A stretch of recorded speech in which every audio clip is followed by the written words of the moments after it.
Young Dieter, lad, how you doing? Not bad, Welcome back. How are you? I think so. Aye, not so bad, mate. Right, you know what to do in case of a fire. Yeah. Don't panic. We'll look after you.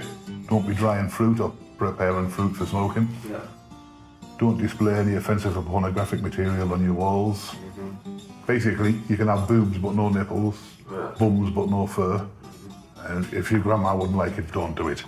All right, all right. Just sign that.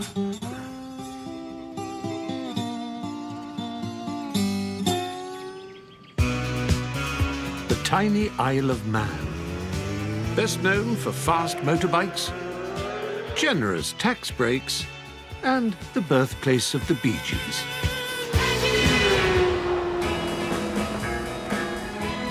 This self-governing island in the middle of the Irish Sea has a population of just 85,000 and protects its privileged status with some of the harshest sentences in the British Isles. The police had a report that I had a knife. It was my vapor stick. And is home to one of the world's most unusual prisons. This place is a mental institution. / youth club. It holds up to 150 prisoners and has some of the lowest reoffending rates in Europe. With one officer to every inmate, in this small island jail, everybody knows your name. There's like 2 degrees, 3 degrees of separation here. Yeah, mate. Generations of the same family are banged up together, It's like a soap opera. with male wings and a female wing under the same roof. They've been told off a few times for heavy petting. Doing time here is unlike doing time anywhere else in Britain.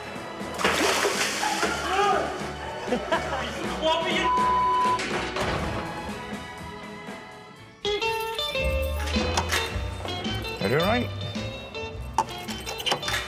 Come on, Andy. It's 8 a.m. and the inmates are stirring. How you doing, pal? You good? Prisoners sleep in single cells. There are 6 wings accommodating up to 150 prisoners. While they're behind bars, they can work, study, and stay in shape. Ross is on A wing. Every morning I clean my pad, keep my jeans and that in there, just to keep them nice and clean and, so they don't get all, like, full of dust and that. The way I look at it is, this is your home. This is where you live. It's Ross's second long stretch in Jerby prison. This time, he's serving 5 years for dealing Class A drugs. I've got OCD, yeah. Keeping all my clothes in my box. See like that? But if you ask anyone, they'll say Ross is a clean freak and that is it. That took me about a week. In all there is all the wires. I just don't like a clutter. The community on the Isle of Man is so close-knit and the crime rate so low that many prisoners already know each other before they get locked up. But some relationships inside are closer than others. The thing that's hit me this time is seeing my son come in. For the past 2 months, Ross Sr. has been sharing the prison with his 18-year-old son. I had him when I was 17, and obviously back then it was like, yes, I've got a kid, I'm gonna have a boy, I'm gonna have a kid. I'm calling him Ross Jr. So unfortunately his name is now Ross Jr. Now he's in here. It's been a big reality check to me. When someone like your son comes in, it's just like, it's hard. Ross Jr. is currently on remand, charged with possession of Class B drugs. His dad has some fatherly advice ahead of his court case. When you get sentenced on Monday, Yeah. it is what it is, and you got to cope with what it is, mate. Take it on the chin. Seeing here lately, my head's been done right in. Like, I feel like I've aged about 40 years since you've been in here. Yeah, I know it's hard for you as well, being in your jail with your dad. He does have a heart, so he tries to look after his son. It's got to be difficult. So now and again you see those fatherly moments. He'll walk past him and give him a bit of a tap or rub his head and have a bit of a conversation. So it's a really interesting relationship on the wing. When I first came in, I was a bit, not scared, but a bit, like, anxiety a bit. But having my dad in the wing, if I've got any problems, go up and sit in his pad and go up and talk to him. It's better for me, yeah. Right, sound like seeing a bit, right? Right, sound. When I come into jail in 2010, he was only, what would he have been then? He was only 11. So basically, I was in jail for like 5 years, up till when he was 16. I partially blame myself for him being in here, because obviously for the years I wasn't there for the father figure. It just makes me feel sad, like I haven't done my job right. Ross may finally have his dad for company, but he'll still need to follow the rules. Keeping everyone in line is Jerby's no-nonsense head of security, Margot. I have heard that you've been getting medication off him. That better not be right. Me? Yeah, you. I'm not liked at all. The inmates can't stand me. They will hope that I would drop down dead. They hate me. They hate being told what to do by a woman. They don't intimidate me. I won't let them intimidate me. So they can get that idea out of their head. Have you got any SIM cards or anything in there? No. Today, it's not the inmates she has in her sights, it's the staff. Margot's sprung a random search on them. She's looking for contraband, like mobile phones and drugs that could be smuggled in. I don't blame you. What are these for? Headache pills. And these? Headache pills. There's definitely a couple that I'm suspicious of, without a shadow of a doubt. Is that chewing gum? Yes. Why haven't they allowed it? Because it can get left around and the inmates can get it and block up the key things and what have you. I think everyone's scared of Margot. I think the inmates are scared of Margot. I think the officers are scared of Margot. I think people that don't know Margot are scared of Margot. She's almost like the boogeyman. From the governor down, we don't trust them. Morning, Governor. They're no different from anybody else. They're quite capable of bringing something in that they shouldn't do. I'm watching you.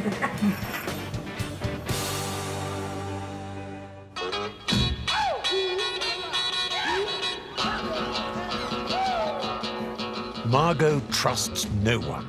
But the philosophy at the top is to reward model inmates. Adi has earned himself a few hours out of the prison. Today is a church service for the prisoners, so it's actually my first time out of the prison without handcuffs. We're having tea and sandwiches as well. Don't tell anyone, but I think that's what most of us are going for, not for the church service itself. Like 40% of the inmates inside, he's doing time for drugs. So far, he's served 18 months. See, I'd like to go to confession. Cast away my sins. Yeah, but I'd probably have no time for anyone else if I were you. You riding shotgun? Once a year, the best-behaved prisoners meet local islanders at St. Patrick's Church. Hi, Nick. How you doing? Not so bad, Tom. How you doing? How you doing?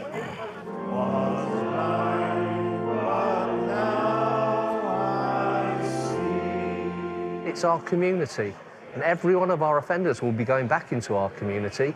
This is just a small taster for them. Oh, look at the scones. You're spoiling us. These proper tea bags as well. Oh. And they all counted, are they? This would almost make you commit another crime to come back at these cakes. They'll be very jealous when you get back and tell them what you've had. We've asked, can we have a doggy bag?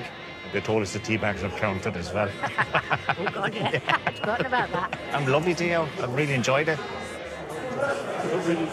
Worked down in my clothes this morning.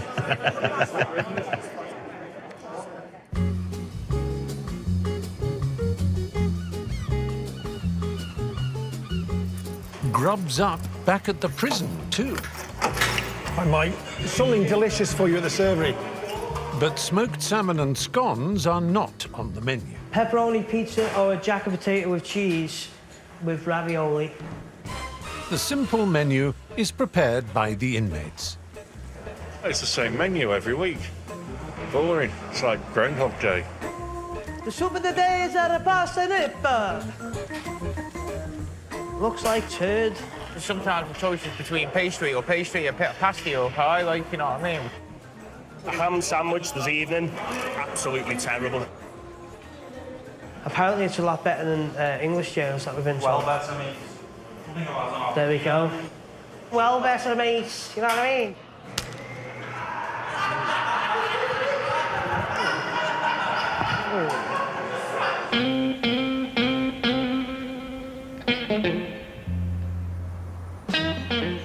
Ross has been on remand for 3 months. Today, he's hoping to be released.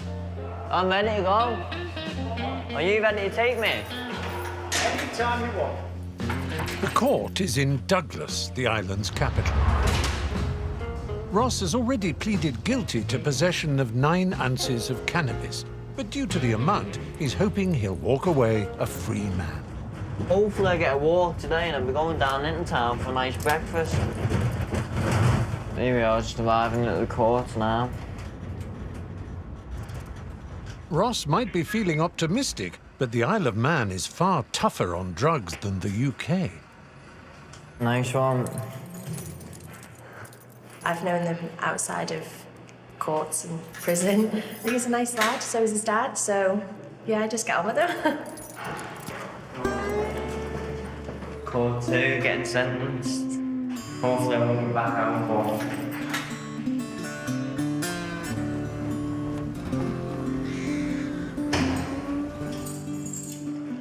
After an hour's hearing, Ross is sentenced, but it's not the news he was hoping for. Fuming, I'm fuming, like, because it's a Bowling Green. I got 13 months for it.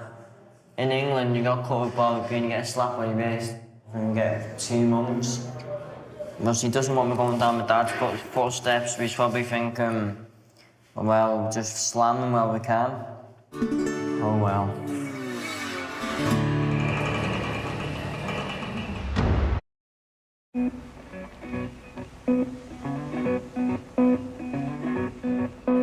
It's morning at Jerby Prison on the Isle of Man. The Daily Post has arrived at the gatehouse, but it won't be delivered to the inmates just yet.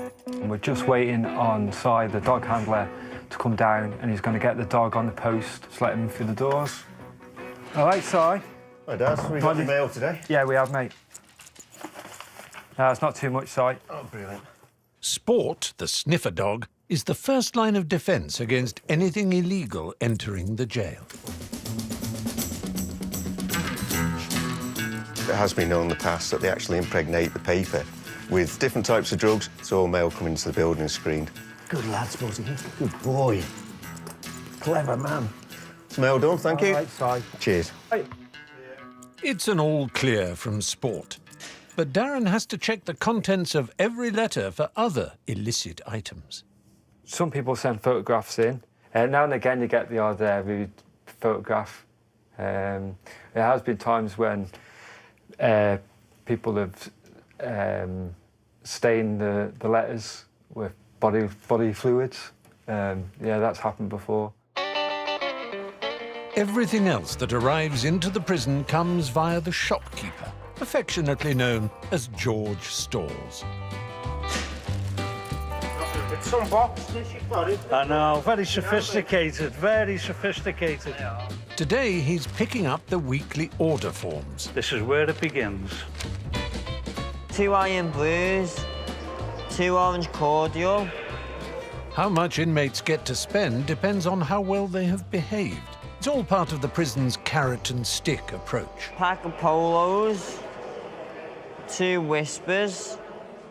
Ross Jr. is getting his supplies in. 6 tobacco, 3 blueberry.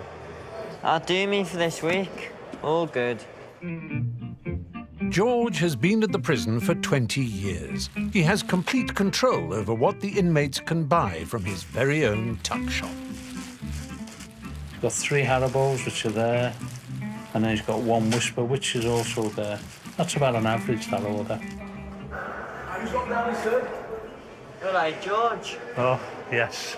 All me smokes, all me chocolate, all me juice. Do you always get a reception like this? I would say 99.9% of the time, yes. It's like Christmas.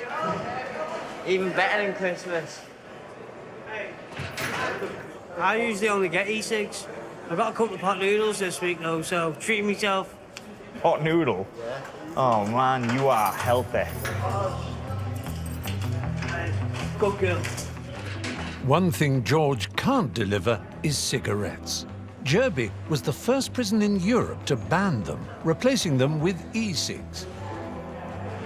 Tobacco was my favourite up until like last week. Someone passed me a blueberry and I started smoking. I was like, oh, that's lovely that. And no, so I just kept on the blueberries now, like, you know.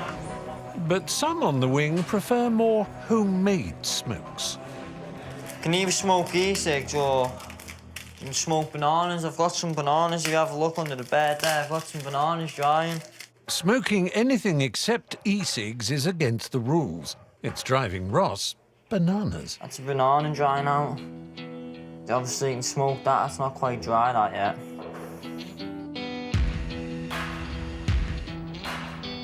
But dried banana is not the only contraband on Margot and her team's radar. Just going to do search in the cells, random searches, just security have asked us to do them. They're completely random, but we have got a few people in mind, so we'll be targeting them first. If there's unauthorised articles in there, they have to nick it, don't they? So that can go from pepper to razor blades to bananas, people used to smoke. Things like the Lynx bottles, you'd just be taking the top off to make sure there's no string attached to hold something inside.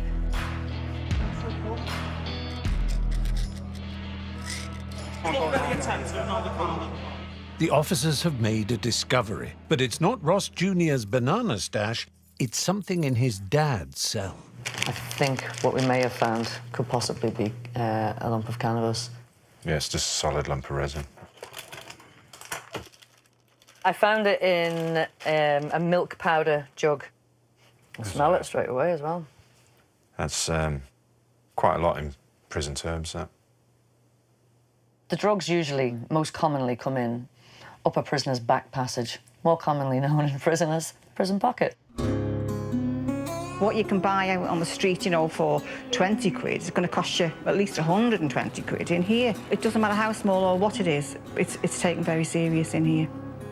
Drugs are the root of all evil in the prisons currently in terms of, you know, bullying, criminality and, you know, everything that's happening that's wrong in prisons at the moment. Ross Sr.'s case was dealt with by outside adjudicators. They added 38 days onto his sentence.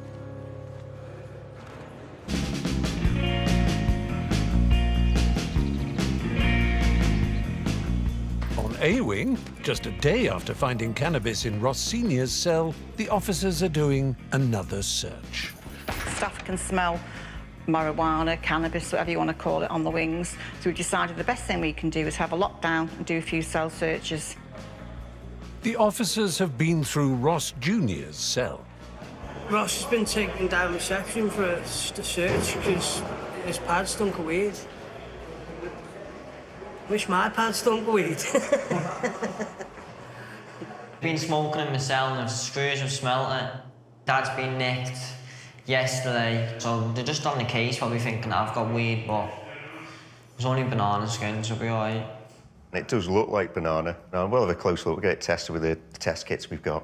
So we'll see what that reveals. It might be against prison rules, but the officers have seen it all before. They would use all sorts, tea bags, banana skin, anything they could find. Pubic hair, anything to smoke. What was that? Pubic hair. They'd smoke it. They'd smoke pubic hair. Put it into little bits and add it to, say, fluff from the tumble drying and some bits of banana that they, you know, heat up in the kettle and put it into a cigarette and smoke it.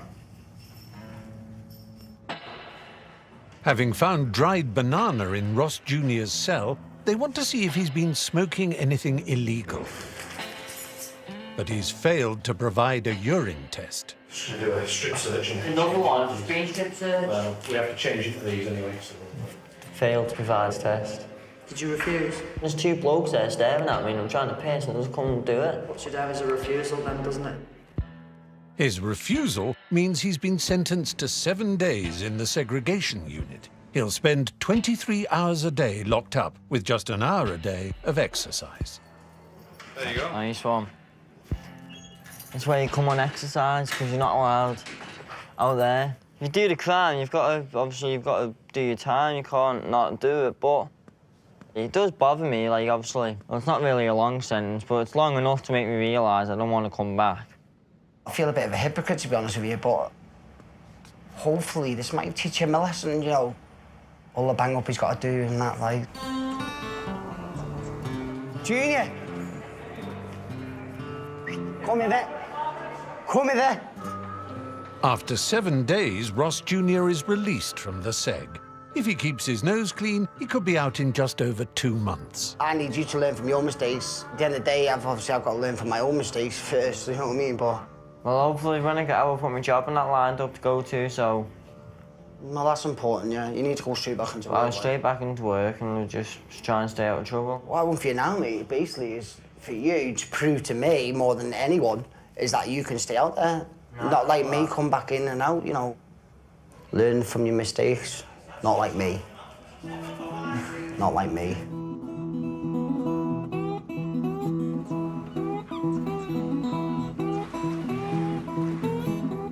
Got a new job now and I like it. Labouring, renovations, all sorts really. I've obviously had to change my circle of friends. I had to change where I was going and who I was knocking around with and what I was doing. I like working, I like going to work, earning money, and then doing what I want for the weekend.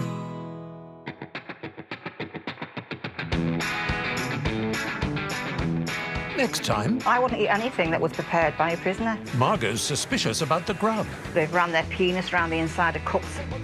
Lorraine comes clean. That's the lint out the dryer, and the lads smoke that on A&B wing, because they're just animals, really, aren't they? And is anyone hiding a mobile phone? Backsides can accommodate quite a lot. What drove Ashley Humphrey to murder someone she did not know? Killing Women with Piers Morgans is tonight at 10:45. They're the recruits training to become the best of the best. Episode 1 of Fighter Pilot, The Real Top Gun, is available for catch-up on ITV Hub. Coronation Street is next.